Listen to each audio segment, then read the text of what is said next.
नमस्कार साथियों, एक बार फिर से आप सबका न्यू लाइट विद दीपक में बहुत बहुत स्वागत है। मैं दीपक कुमार साहू। पिछले वीडियो में आप लोगों ने ये देखा कि जो चतुर्भुज था जिसकी चारों भुजाएं अलग अलग थी, हम उसका क्षेत्रफल जब निकालते थे तो एक विकर्ण खींचते थे और उस विकर्ण का निर्धारण पाइथागोरस प्रमेय से होता था। क्योंकि चतुर्भुज में कोई एक कोना 90 डिग्री का था, उसी 90 डिग्री के कोने से हमने विकर्ण निकाला था। लेकिन ऐसा भी हो सकता है कि कोई भी कोना 90 डिग्री का ना हो, सब 90 से कम या ज्यादा हो। तब ऐसे केस में पाइथागोरस का प्रमेय तो काम नहीं करेगा। तब हम विकर्ण खींच करके चतुर्भुज को दो भागों में कैसे बांटेंगे, तो आज उसी पर चर्चा होगी।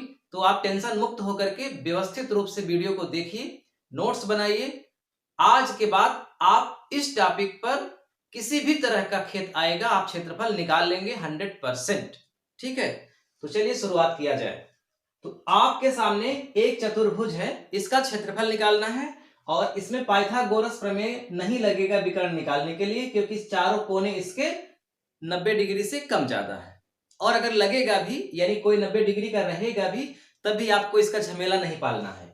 आपको क्या काम करना है, जैसे आपने इसको नापा है, इसको इसको इसको वैसे ही क्या काम करिए, एक डोरी लगा करके यहां से यहां तक नाप लीजिए।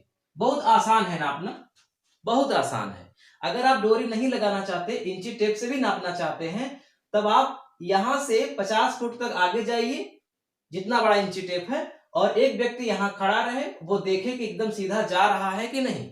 ये बहुत आसान है, बिल्कुल तिरछा नहीं होगा। तो यानी यहां से यहां फिर जहां तक जाए, यहां से यहां तक पूरा आपको नाप लेना है। तो आपने नाप करके मान लीजिए एक डायग्राम बना लिया, और इस तरह इस भुजा ने इस चतुर्भुज को दो भागों में बांट दिया, और इसकी जो लंबाई आई वो आई है 82 फुट। ठीक है, कितनी आई है? 82 फुट। आप क्या किए, आपने इसको नापा, इसको नापा, उसी तरह से इस भुजा को भी आपने नाप लिया, 82 फुट आया। इस 82 फुट भुजा ने इसको और इसको दो त्रिभुज बना दिए। तो अब देखिए, ये मान लीजिए कि हमारा पहला त्रिभुज है और ये हमारा दूसरा त्रिभुज है। तो पहले त्रिभुज का क्षेत्रफल और दूसरे त्रिभुज का क्षेत्रफल जोड़ दीजिए तो पूरे प्लाट का क्षेत्रफल आ जाएगा। तो देखिए, ये तो आप जानते हैं। आज मैं आपको एक चीज और दिखाना चाहता हूं इसमें, कि हमने यहां से यहां जो खींचा है एक विकर्ण, जरूरी नहीं है कि आप इन्हीं दोनों कोनों को मिलाइए, आप इन्हें भी मिला सकते हैं। अगर आपने मान लीजिए कि इसे नहीं खींचा, यानी इन कोनों को नहीं नापा, और आपने इन्हें नाप लिया, तो क्या क्षेत्रफल वही आना चाहिए जो वास्तविक चतुर्भुज का क्षेत्रफल है, कि अलग आता है? तो आज मैं यही आपको दिखाऊंगा कि नहीं, चाहे आप इसको नापिए और चाहे आप इसको नापिए, दोनों में किसी को भी नाप लीजिए, पूरे चतुर्भुज का क्षेत्रफल कम ज्यादा नहीं आएगा, बराबर आएगा। तो आज मैं आपको दोनों दिखाता हूं। पहले मैंने इसे नाप करके इसे दो भागों में किया। तो चलिए पहले भाग का मामला देख लेते हैं। पहले भाग का निकालेंगे अर्ध परिमाप। आप जानते हैं अर्ध परिमाप का मतलब होता है तीनों भुजाओं के योग का आधा, यानी कि 60, 82 और 70 का आधा। 60, 82, 70 में दो का कर दीजिए भाग, तो कितना हो जाएगा? 8 6 14, 7 21, 210 और 2, यानी कि 212 बटे 2। 212 में 2 का भाग कर दीजिए, 106। ये क्या आ गया? अर्ध परिमाप। अर्ध परिमाप इसलिए निकाला जाता है ताकि हम शुद्धता पूर्वक क्षेत्रफल निकाल सके, और उस क्षेत्रफल में ये मतलब इसकी जरूरत पड़ती है, फार्मूले में है इसलिए।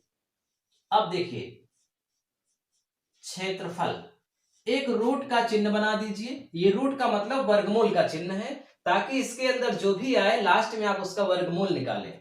और इसके अंदर ये जो अर्ध परिमाप आया है इसे लिख दीजिए, और लिखने के बाद इसी अर्ध परिमाप में से इन तीनों भुजाओं को घटाकर गुणा के रूप में लिखिए।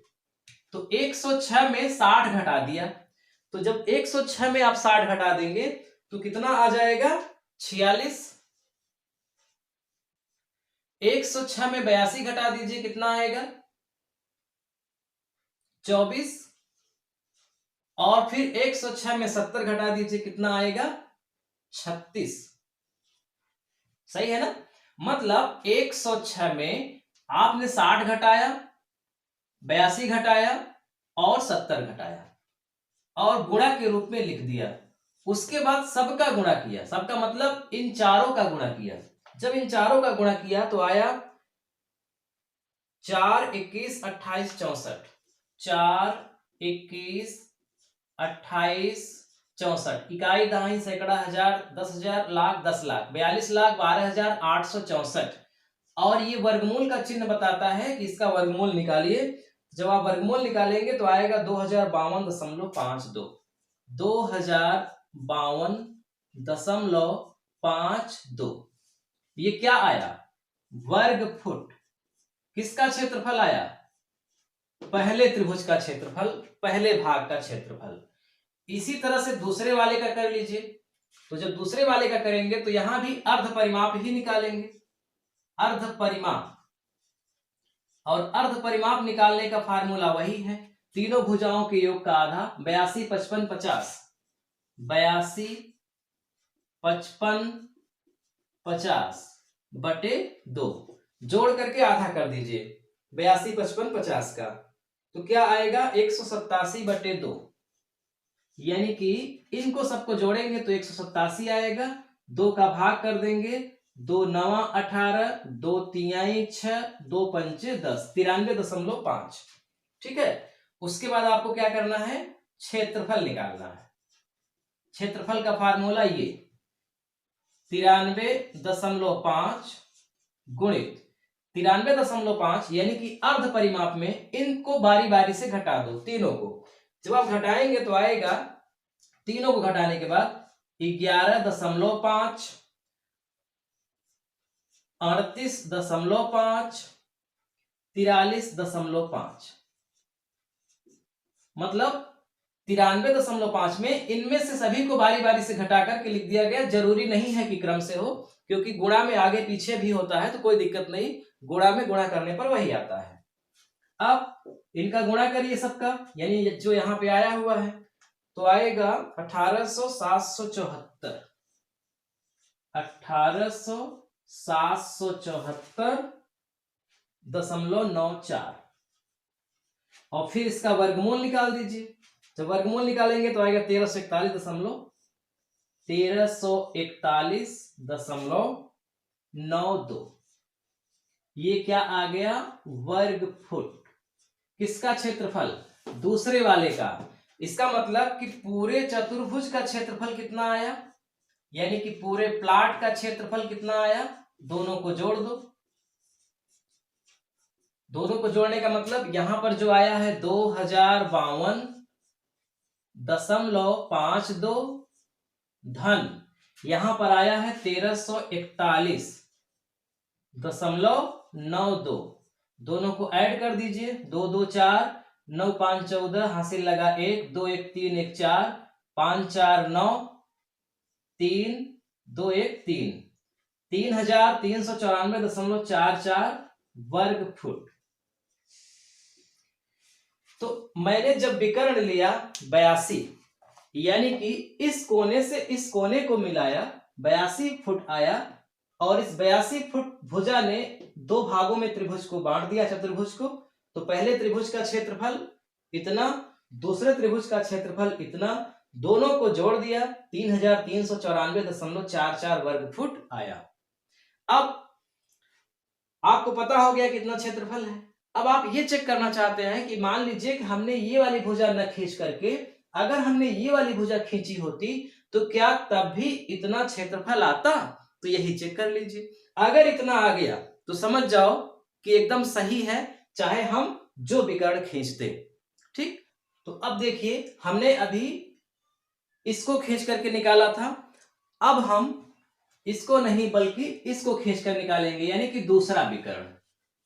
दूसरा विकर्ण तो मैंने खींचा दूसरा विकर्ण यहां से यहां, ठीक, और मैंने इसको नाप लिया तो ये आ गया 83 फुट, इधर है 70, ठीक है, 83 फुट। सॉरी 60 है यहाँ पे। पिछला विकर्ण जो मैंने इस कोने से इस कोने को मिलाया था 82 फुट था, इस कोने से इस कोने जब मिलाया तो 83 फुट आया। ये कैसे आया मैं फिर से बता रहा हूं, ये आपको नापना पड़ेगा, नापने के बाद ये आया। अब ये पहला भाग हो गया और ये दूसरा भाग हो गया, यानी कि त्रिभुज का, चतुर्भुज का दो भाग हो गया, पहला त्रिभुज दूसरा त्रिभुज। तो पहले त्रिभुज का क्षेत्रफल दूसरे त्रिभुज का क्षेत्रफल जोड़ दीजिए, उतना ही आना चाहिए जितना पहले आया था। तो पहले कितना आया था 3394.44, पहले आया था 3394.44, इसको याद रखिएगा, यही आना चाहिए इसमें भी। तो चलिए पहला अर्ध परिमाप की बात करते हैं। तो 83 60 50 का आधा, 83 60 50 इसका आधा कर दीजिए, यानी कि जोड़कर आधा करिए। 83 60 50 को जोड़ करके जब आधा करेंगे तो ये आपका आएगा 193/2, 193/2 यानी कि 96.5। इन तीनों को जोड़ा 193 आया, 2 का भाग किया 96.5 आ गया। अब आपको निकालना है क्षेत्रफल। तो क्षेत्रफल के लिए 96.5, 2 9 18 2 6 12, ठीक है। 96.5 में आप बारी बारी से इसी में से इन तीनों को घटा करके गुणा करिए। तो तीनों को घटा दीजिए, तो घटाने के बाद क्या आएगा लिख दीजिए, 13.5, 13.5, 36.5, 46.5। ये कहां से आए 96.5 में बारी बारी से इन्हें घटाने पर। उसके बाद आप इन सब का गुणा करिए, तो गुणा करने पर आया 2211,092, 2211,092.44 और फिर इसका वर्गमूल निकाल दीजिए। तो जब वर्गमूल निकाला तो 1486.97 आया, 1486.97 वर्ग फुट, ठीक है। पहले त्रिभुज का क्षेत्रफल 1486.97 वर्ग फुट आया। अब दूसरे त्रिभुज का क्षेत्रफल निकालिए।